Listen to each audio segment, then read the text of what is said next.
자, 제가 오늘 히브리서 9장 23절부터 28절을 본문으로 삼아서 죽음의 공포를 몰아낸 것이라는 제목으로 말씀을 전할 때 우리 모두 은혜가 되고 평안히 우리 삶의 주관자가 되시기를 주님의 이름으로 축원합니다. 자, 얼마 전에 어떤 보도를 보았습니다. 그 보도의 제목이 무엇이냐면 이제 암 치료도 아무것도 아닌 것이 되나라는 제목이 하나 있었고요. 또 하나는 뭐냐면 가난해서 죽는 암 환자라는 보도를 제가 보았습니다. 먼저 첫 번째 좋은 소식의 보도 내용은 그 세브란스 병원에 중입자 가속기 치료기가 있다고 하는데 그것이 지금까지 암 치료의 획기적인 이제 새로운 장을 열었다는 것입니다. 그래서 그 시설의 크기가 얼마나 크냐면 12층 건물 높이가 된대요. 거기서 이제 우리 권사님들 이해하시기 쉽게 이 원자가 있잖아요. 우리가 다 막 이렇게 그 세상의 가장 기본 단위 원자가 있는데 그 원자 안에서도 좀 무거운 게 있다는 거예요. 그거를 아주 엄청나게 빠르게 다윗이 이렇게 돌 잡아서 물맷돌 이렇게 돌리면은 빠르게 돌았잖아요. 그거를 골리앗에게 탁 던지니까 그 물맷돌이 빠르게 돼서 골리앗의 이마에 날아가서 그 큰 거인이 죽었지 않습니까? 바로 그런 원리를 이용해서 그 무거운 입자를 막 가속을 해서 환자를 딱 고정시켜 놓고 그 암이 있는 데만 그냥 그 암세포에다가 그거를 쏘니까 그 암세포가 잘 죽는다는 거예요. 그래서 이제는 암을 극복할 수 있는 그런 새로운 장이 열렸다. 그런 아주 좋은 뉴스를 봤습니다. 그래서 옛날에는 그 치료가, 그 기계가 독일에 있었던 것 같은 그랬는데, 그래서 그 부자들이 나가서 치료를 받았대요. 근데 그게 뭐냐면, 거기서 병원 치료비, 그 다음에 체재비, 여행비, 그 다음에 통역비까지 해서 한 1억이 들었는데, 1억. 그런데 우리나라에 이제 그게 세워져서 500만 원이면 치료를 받게 됐다는 거예요. 그래서 현재로는 이 전립선 암만 거의 완치를 시키는데 환자 인터뷰를 하니까 2분 치료받았는데 아무런 부작용도 없고 아프지도 않고 아무런 느낌도 없었습니다. 이 기가 막힌 세상이 열린 겁니다. 그래서 얼마나 좋은 뉴스인지 몰랐어요. 그런데 또 다른 거 보니까 가난해서 죽는 암 환자라는 보도가 있어서 이건 또 무슨 일인가 하고 봤더니 그 약으로 치료를 하는데 표적치료제라는 게 있대요. 표적치료제. 요놈은 꼭 무슨 그 암의 냄새만 맡아서 예를 들어서 거기만 쫓아가는 거예요. 주사를 놓으면은. 옛날에 그 표적치료제가 없을 때는 옆에 있는 건강한 세포도 그냥 뭐 다 죽이니까 암 치료받으면 머리도 빠지고 잇몸에서 피도 나고 기운도 없고 그러잖아요. 치료받다가 죽는다는 얘기가 그런 데서 나온 거예요. 근데 이 표적치료제는 사람들이 얼마나 지혜가 뛰어난지 몰라요. 그 암을 쫓아가는 거예요. 옆에 있는 건강한 세포는 건드리지 않고 그 암만 쫓아가. 그래서 암에 가서 그냥 그 암을 죽이니까 이제 건강하게 사람이 되어서 그것도 옛날에는 획기적인 치료제가 되었다는 것입니다. 그래서 좋아했는데 문제는 뭐냐면 표적치료제를 여러 번 쓰다 보니까 이제 암이 내성이 생겼어요. 암세포가. 그래서 표적치료제가 쫓아와도 옛날에는 그냥 나 죽었습니다 하고 다 죽었는데 이제 그놈들이 남아있다는 거예요. 그러니까 이제 표적치료제에도 이 내성이 생겨서 이제 다 듣지 않는다. 그런 때가 이제 왔다는 겁니다. 근데 문제는 뭐냐면 더 좋은 약이 개발이 됐대요. 더 좋은 약. 이건 뭐냐면 하나님께서 우리에게 주신 몸이 그냥 보통 허접한 몸이 아니라는 거예요. 하나님께서 우리에게 주신 것은 정말 풀 옵션으로 기가 막힌 몸을 주셨기 때문에 그거를 되살리는 그런 약이 나왔답니다. 그게 뭐냐면 이름하여 면역치료제. 우리 몸에는 매일매일 암세포가 생긴답니다. 생기는데 왜 어떻게 우리가 건강하게 사느냐? 우리의 면역세포가 암세포가 생기면 비정상적인 게 생기면 얼른 쫓아가서 그걸 잡아먹는데요. 그렇기 때문에 우리가 건강하게 산다는 겁니다. 그런데 우리의 면역이 어느 날 다운됐을 때 그놈이 번식을 해서 이제 암이 된다는 거예요. 하여튼 의사들이 그렇게 말을 해요. 근데 면역치료제는 뭐냐면 우리의 맥이 빠졌던 면역 면역 계통을 정신 차리게 해서 훈련을 시켜서 강하게 만들어가지고 옛날과 같이 몸에 암세포가 있는 걸 가서 우리의 면역이 다 잡아먹는다는 거예요. 그래서 그 치료제가 획기적인 치료제가 되어서 이제 나왔는데, 그 표적 치료제에 안 듣던 암 환자들이 면역 치료제가 나온 지가 얼마 안 됐대요. 그거를 사용하니까 완치가 돼서 행복하게 사는 사람들이 막 생겨났다는 것입니다. 그런데 문제가 생겼어요. 뭐냐면 그 주사가 한 번 맞는데 650만 원이나 드는데, 그 전에는 보험이 적용이 돼서 한 돈 30만 원 주고 주사를 맞았다는 거예요. 그런데 어느 병원에서 그냥 막 대충대충 해서 그 약이 좋다고 몰려오니까 그거 쓰다 보니까 검사를 하다 보니까 이거 일 안 되겠다 해가지고 그거를 보험에서 뺐대요. 그랬더니 진짜로 그것이 꼭 필요한 사람들이 650만 원을 주고 3주에 한 번씩 맞으려니까 1년 맞으려니까 1억이 든다는 거예요. 그래서 돈 없어서 못 맞게 생겼다는 것입니다. 그래서 거기 인터뷰를 하니까 나는 가난해서 이제 죽게 됐습니다. 주사도 뭐 그 주사 맞으면 내가 살 수 있는데, 그렇게 막 눈물을 뚝뚝 흘리는 거예요. 세상에 참 이렇게 답답한 일이 있나, 대한민국에서. 그러니까 이제 어떤 할머니도 그런 말을 해요. 나 지금 그 면역 치료제에 지금 두 번, 세 번 맞아가지고 몸이 좋아졌다가 그 못 맞고 있는데 너무나 슬픕니다. 그리고 더 살고 싶으시죠? 이제 그 기자가 물어보니까 그럼요.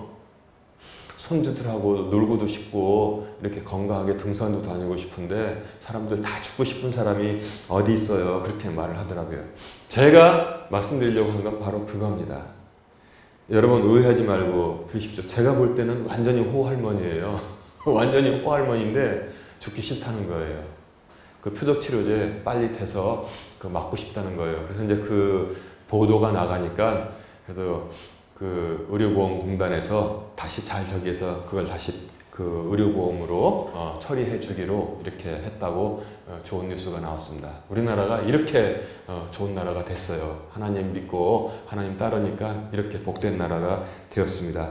근데 제가 오늘 말씀드리고 싶은 것은 무엇이냐면 이 세상의 가장 큰 모순을 우리 모두가 다 지니고 살고 있다는 것입니다.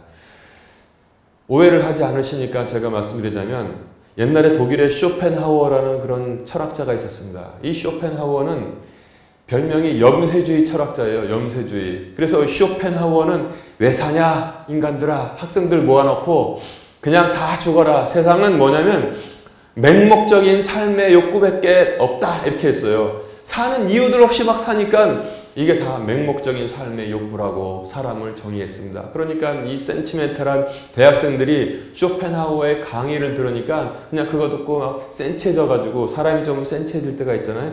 그러니까 막 자살을 하게 된 거예요. 그런데 말입니다. 웃긴 게 뭐냐면 쇼펜하우어는 아주 오래오래 장수하고 살았단 말이에요.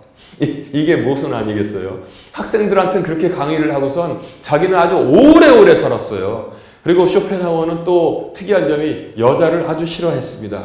그래서 자기 집에 결혼도 안 하고서 혼자 살고 있는데 가정부가 청소하러 오잖아요. 청소하러 오는데 잔소리가 심했나 봐요. 왜 이렇게 이 양반아 이렇게 지저분하게 하고 사는 거야? 그랬더니 쇼펜하우어가 그 잔소리가 듣기 싫어서 일설에는 그 가정부를 문 밖으로 밀어내는데 그 책에 재밌게 표현이 되어 있었어요. 너무나 정열적으로 밀어내서 그 가정부가 넘어지는 바람에 다쳤나 봐요. 다쳐가지고 그 당시 법원에서 이 가정부가 살아있는 동안 너는 평생 먹여 살려라 그래가지고 그 연금을 주느라고 쇼펜하우어는 더더욱이 그냥 아주 여자 하면은 도리도리 하는 사람이 되었답니다.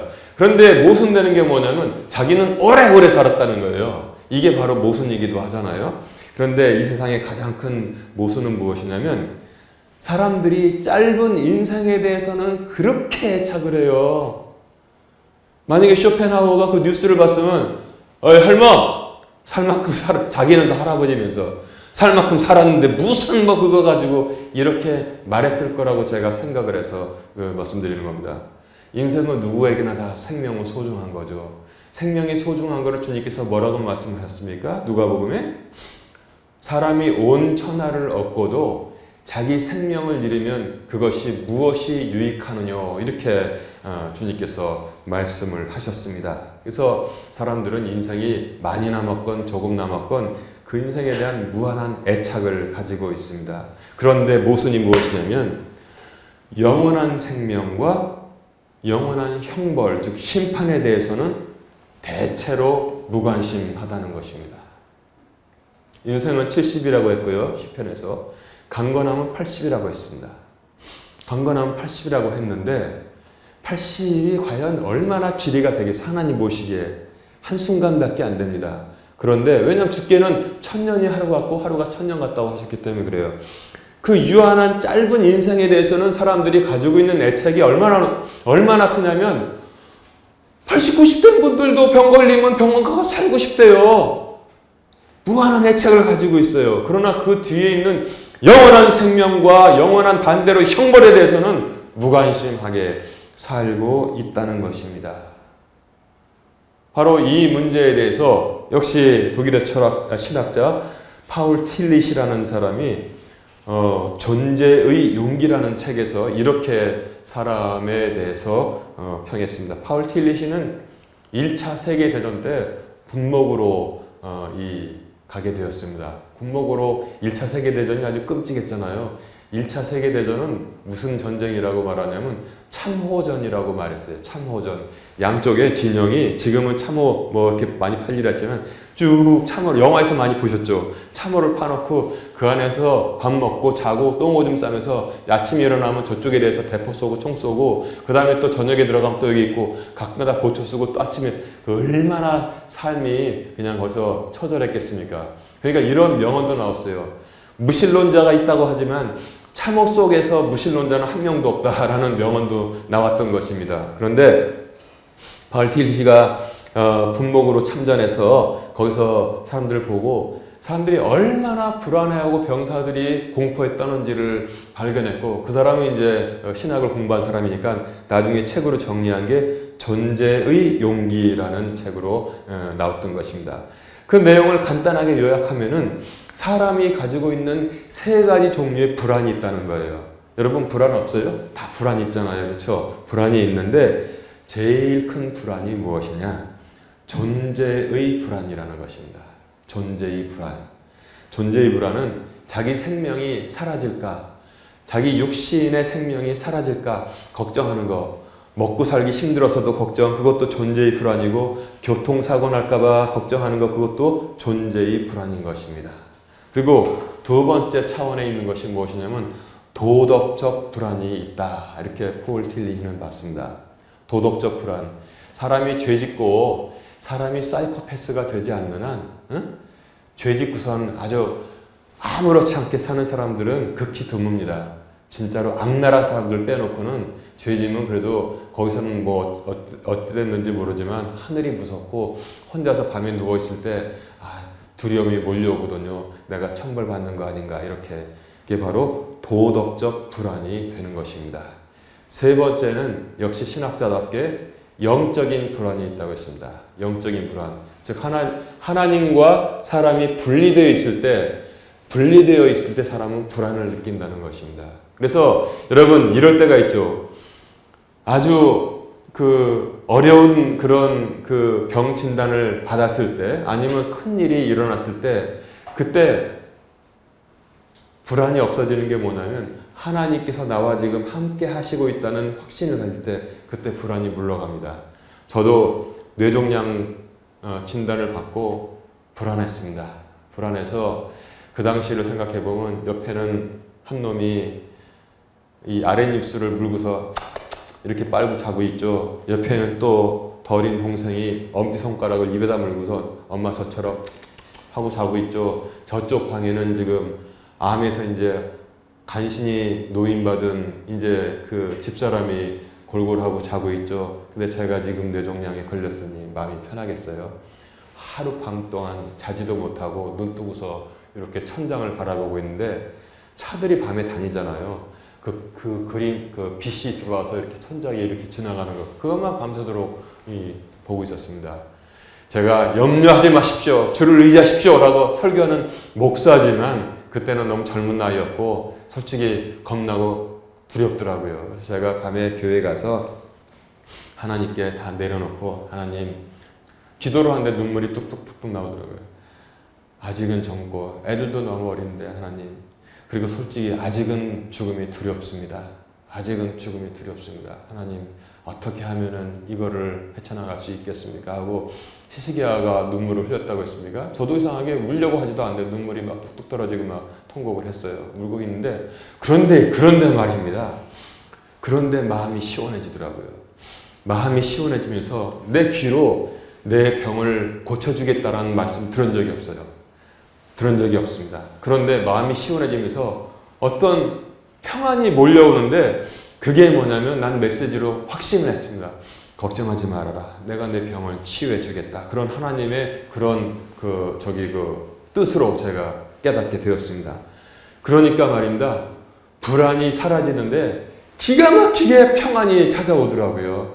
그래서 그 이후에 제가 가서 진단받고 그 다음에 수술받은 그 모든 과정이 저는 얼마나 평안하게 넘겼는지 정말 참 그때 체험을 제가 가끔가다 생각을 해요. 병원에 이제 그 수술대에 누워서 이제 딸그락딸그락 거리는 이 수술 도구 소리 들으면서 그 앞에 위에 그 등이 이렇게 펴져 있는 것도 봤는데 머리를 연다고 하는데 전혀 두려웠고 주변만 두리번 구경했는데 간호사가 와가지고 이제 신경안전제 들어갈 겁니다. 졸리시면 주무세요. 하나 둘 아무것도 생각 안 나요. 나중에 보니까 밤이 돼가지고 뭐 그 얼굴이 부어가지고 이렇게 회복실에 가서 제가 깨 있었습니다. 요만큼의 과장도 없이 제가 주께 하나님께 간절히 기도할 때 눈물이 나도 모르게 흐르면서 내 모든 것을 고백하면서 하나님 아직은 죽음이 두렵고 그 다음에 애들도 너무 어리고 집사람도 지금 이제 간신히 회복 중인데 어떻게 하십니까? 어떻게 하면 좋겠습니까? 기도를 하면서 통곡을 했는데 두려움이 싹 사라진 게 바로 하나님께서 나를 붙잡아 주셨기 때문에 이건 기가 막힌 간증이라고 저는 생각합니다. 즉 영적인 불안이 사라진 것입니다. 영적인 불안이 사라지니까 도덕적인 불안이 사라지고 존재의 불안이 사라지게 되는 것입니다. 바로 신앙을 이렇게 우리가 이 파울 틸리시의 정리를 통해서도 이해할 수가 있는 것입니다. 즉 존재의 불안, 죽음에 관한 것, 그 모든 것이 하나님과의 관계가 잘 형성되어 있을 때 하나님께서 우리를 굳건하게 붙잡고 있다는 것을 사람이 확인하면은 먹고 사는 걱정 다 사라지고 그 다음에 죽을까봐 걱정, 그 모든 걱정이 사라진다고 성경은 우리에게 말씀해주고 있는 것입니다.